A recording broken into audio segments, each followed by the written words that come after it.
This part of the story, I wanted to talk about negative influence. Nobody's perfect, and we all have faults.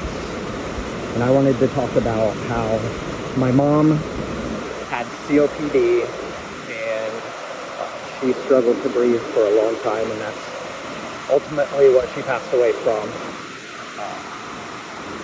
She started smoking at some point, and eventually, I probably snuck a few cigarettes here and there as I was a kid, but when I was about 18, I started smoking. And I quit when I was around 29, 30.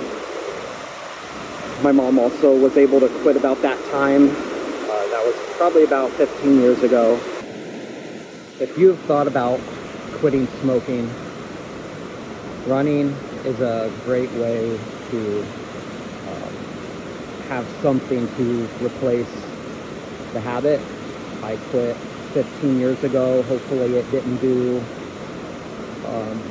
much damage like it did to my mom. It was too late for her by the time she quit. People do look at you, and you never know who you are impacting.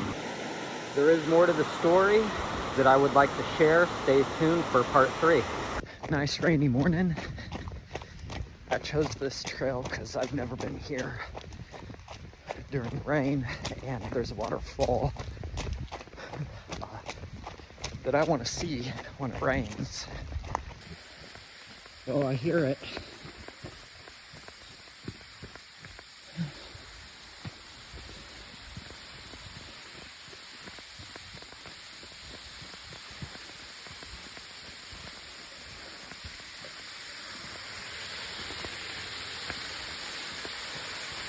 Oh.